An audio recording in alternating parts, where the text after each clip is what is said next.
Dios te bendiga, ¿cómo estás? Espero que te encuentres súper bien. Aquí estoy en otra área hablando con ustedes sobre este maravilloso estudio sobre Efesios. Siempre hago hincapié, bueno, estoy haciendo hincapié que es para principiantes, porque siempre en la palabra hay espacio para profundizar, es mucha la información que hay para seguir buscando, pero realmente mi intención es que tú, que nunca has hecho un estudio bíblico, aprendas a hacer un estudio bíblico al menos básico, o sea, que aprendamos a identificar para quién fue, eh, cómo me puede ayudar a mí este estudio bíblico y cuáles son los detalles del autor que el autor quiere que yo como creyente aprenda o que él quería que el pueblo al que le escribía, ¿verdad? Pues esto aprendiera y aplicara a su vida espiritual. Sabemos que la palabra es luz, la palabra tiene maravillosas cosas para nosotros y el día de hoy quiero que sigamos con el estudio bíblico, que recuerden que vamos por el capítulo número 2 de Efesios y esto cada vez va avanzando un poquito más en pantalla. Te voy a estar poniendo mis notas, ahí se van a quedar, creo que en esta esquinita de aquí, se va a quedar, ¿verdad? Lo que yo escribí en mi libreta para que esto te sirva como un mini bosquejo de cómo tú puedes hacer para ir descifrando lo que estamos leyendo. Siempre es bien importante que cuando vayas a estudiar la Biblia tengas una libreta. Yo era de las que leía la palabra y me quedaba ahí, pero cuando tú plasmas en un papel, tú puedes seguir profundizando y es muchísimo más fácil que tú retengas. Obviamente hay cosas que probablemente vas a olvidar, pero en su mayoría pues son cosas que vas a retener y que el Espíritu Santo en algún momento en el que tú necesites ser edificado o edificar a otros, traiga a memoria lo que ya tú, ¿verdad? Leíste. Les recuerdo que si estás desde un dispositivo electrónico, puedes darle zoom a tu pantalla para que seas parte de la lectura. De todos modos, si mientras estoy editando usted no logra ver algo o ¿verdad? Veo que no se ve claro, le voy a estar poniendo la foto en pantalla porque la idea es que usted y yo leamos el capítulo completo. La palabra del Señor se lee en el nombre del Padre, Hijo y Espíritu Santo. Amén. Antes ustedes estaban muertos a causa de su desobediencia y sus muchos pecados. Vivían en pecado, igual que el resto de la gente, obedeciendo al diablo, el líder de los poderes del mundo invisible, quien es el espíritu que actúa en el corazón de los que se niegan a obedecer a Dios. Todos vivíamos así en el pasado, siguiendo los deseos de nuestras pasiones y la inclinación de nuestra naturaleza pecaminosa. Por nuestra propia naturaleza éramos objeto del enojo de Dios, al igual que todos los demás. Pero Dios es tan rico en misericordia y nos amó tanto que a pesar de que estábamos muertos por causa de nuestros pecados, nos dio vida cuando levantó a Cristo de los muertos. Es solo por la gracia de Dios que ustedes han sido salvados, pues nos levantó de los muertos junto con Cristo y nos sentó con Él en los lugares celestiales, porque estamos unidos a Cristo Jesús. De modo que en los tiempos futuros Dios puede ponernos como ejemplos de la increíble riqueza de la gracia y la bondad que nos tuvo, como se ve en todo lo que ha hecho por nosotros, que estamos unidos a Cristo Jesús. Dios los salvó por su gracia cuando creyeron. Ustedes no tienen ningún mérito en eso. Es un regalo de Dios. La salvación no es un premio por las cosas buenas que hayamos hecho. Así que ninguno de nosotros puede jactarse de ser salvo, pues somos la obra maestra de Dios. Él nos creó de nuevo en Cristo Jesús, a fin de que hagamos las cosas buenas que preparó para nosotros tiempo atrás. No olviden que ustedes los gentiles antes estaban excluidos, eran llamados paganos incircuncisos por los judíos, quienes estaban orgullosos de la circuncisión, aun cuando esa práctica solo afectaba su cuerpo, no su corazón. ¡Wow! Increíble. En esos tiempos, ustedes vivían apartados de Cristo.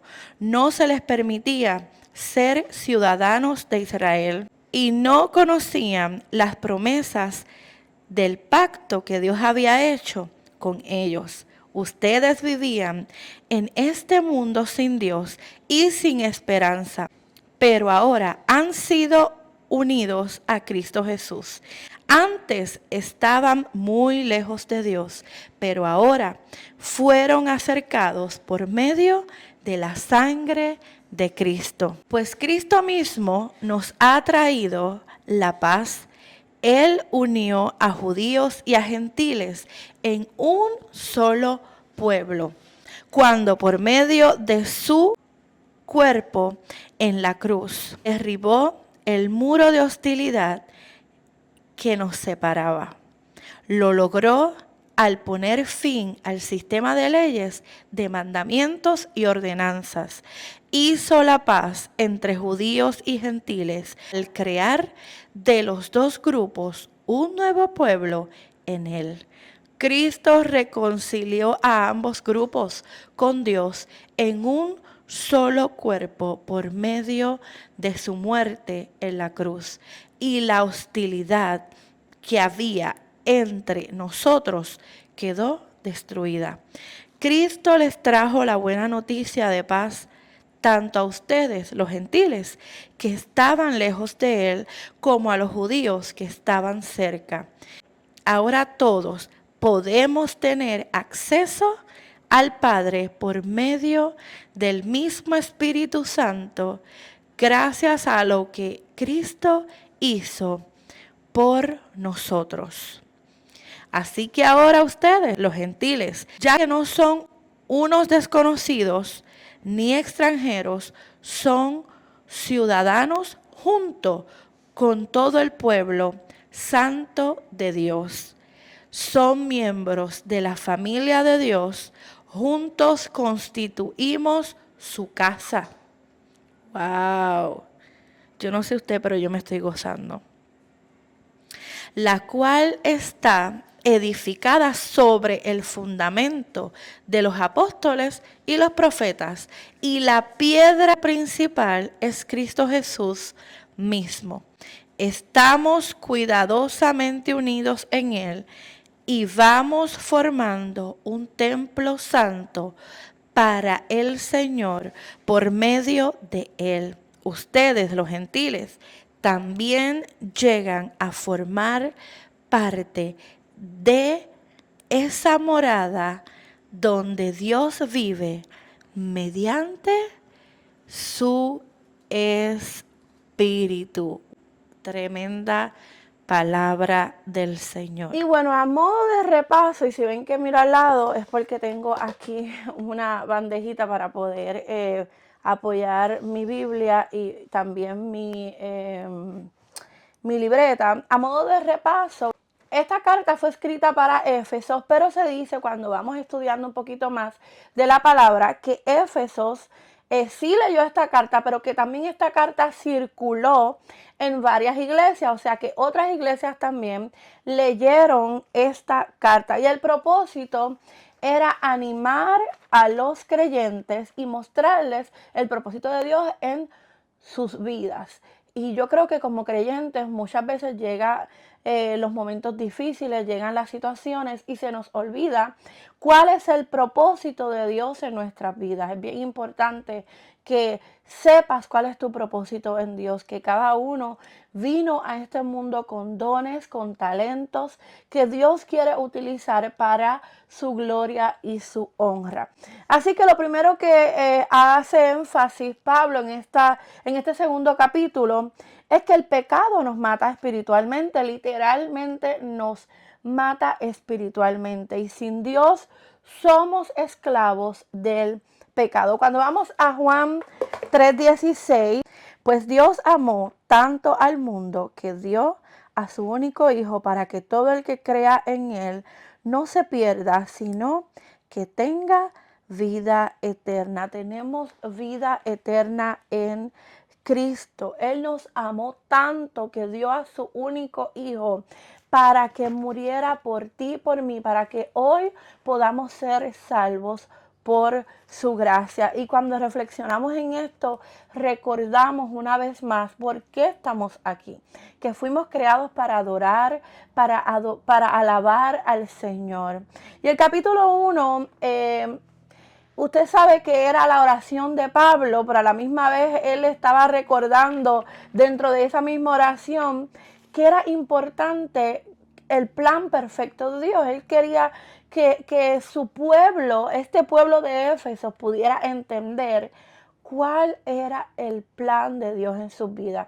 Y probablemente, según algunos comentaristas, dicen que ellos sí sabían cuál era su plan, el plan del Señor, pero que Pablo lo que estaba haciendo era recordándoles el propósito, no necesariamente porque ellos hayan estado perdidos o estaban en pecado, no necesariamente, sino porque la situación que estaban viviendo, ellos pues de momento se turbaban. ¿No te ha pasado a ti?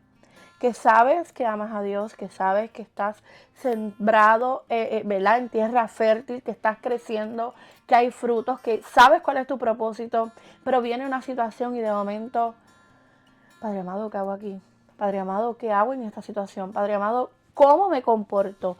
Padre amado, ¿realmente tú estás aquí? ¿Realmente este es el propósito tuyo, el que yo esté en este momento? Así que Pablo les recordaba cómo era su vida antes de conocer que Jesús les salvó. Nunca olvides de dónde Dios te sacó. Creo en que Dios te permite testificar en momentos específicos. Yo creo que es importante testificar porque eso aumenta la fe de otros. Sin embargo, creo en que Dios o el Espíritu Santo te guía para que ese testimonio tuyo sea de bendición a otra vida. Y a veces nosotros creemos que testificando todo el tiempo de donde Dios nos sacó, que si la persona robó, adulteró, fornicó, maltrató a la mujer, maltrató al hombre, mató a alguien, usó droga, lo tienen como un disco rayado. Y no necesariamente es eso. Sí, es importante aprender de dónde Dios nos sacó, o sea, del pecado específico en el que Dios nos sacó. Pero Pablo lo que hace hincapié es que de dónde nosotros estábamos, más allá de las cosas que hicimos, sino que nuestro espíritu estaba muerto, porque Cristo no estaba en nosotros. No sé si usted me entiende.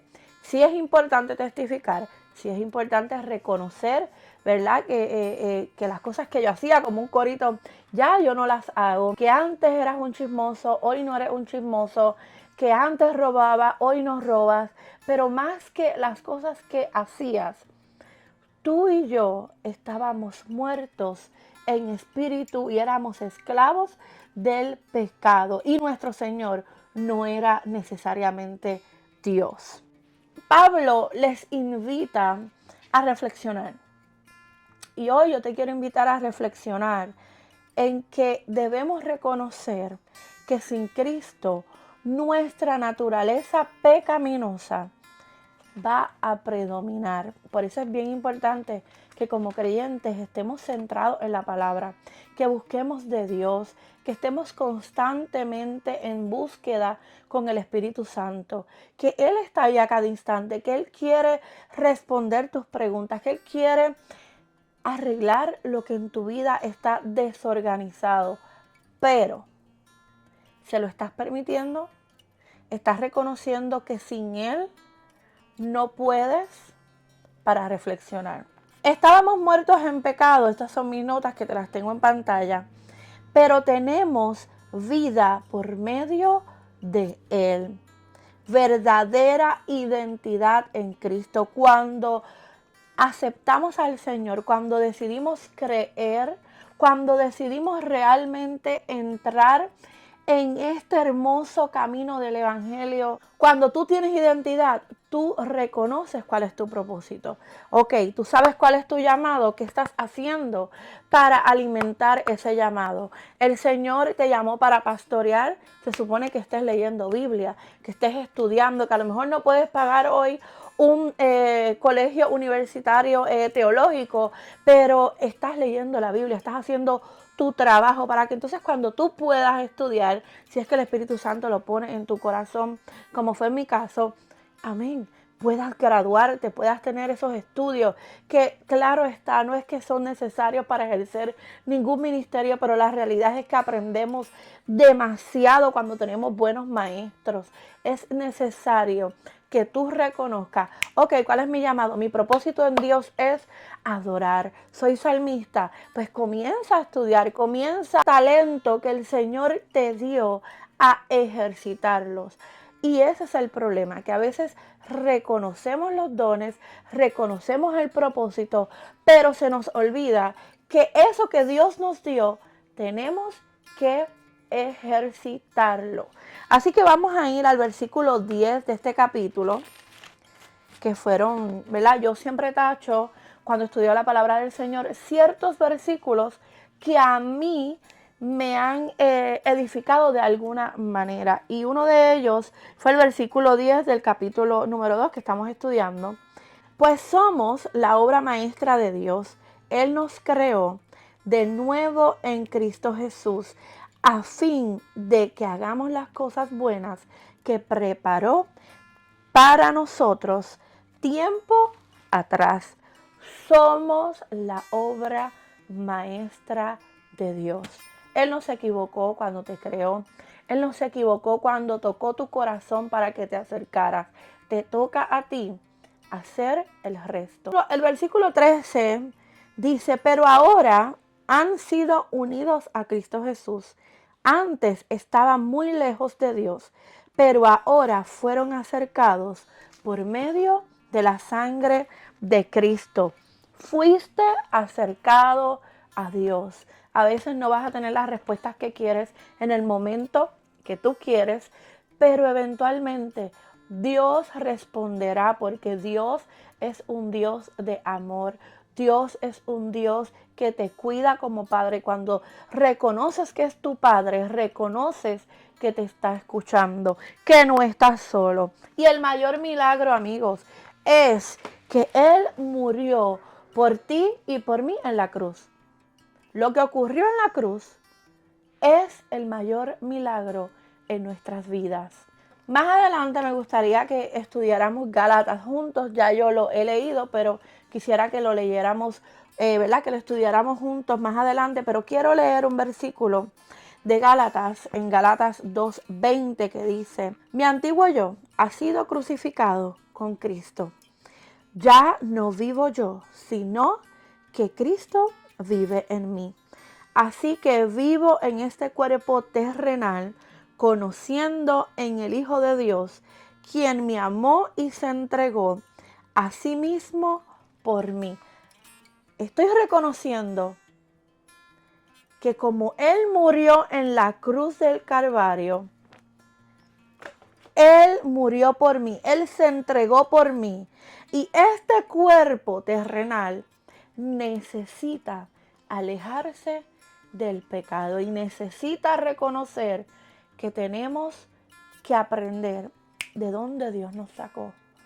Yo no era nadie, yo no tenía oportunidad de salvación, pero cuando me acerqué a Él, yo tengo que buscar cuál es el propósito de Dios en mi vida para seguir adelante. Otra cosa que vamos a estudiar luego en estos capítulos de Efesios es que ser moralmente correcto no es suficiente. No significa que los cristianos son las únicas personas buenas. moralmente buenas. Usted puede ser una buena persona y no servirle al Señor. Usted puede ser una buena persona y no ser llamado hijo de Dios. Porque la palabra dice que hijos de Dios son aquellos que le siguen y le obedecen. Así que hoy es un buen día para que te acerques a Dios, para que puedas ser moralmente correcto y espiritualmente correcto también. Porque recuerden que esto no es por obra, esto no es por obra, pero vamos a hablar de eso en otro momento. Dios te bendiga. Gracias por estar aquí. Te espero en el próximo capítulo, que es el capítulo número 3 de Efesios. Dios te bendiga. Hasta la próxima.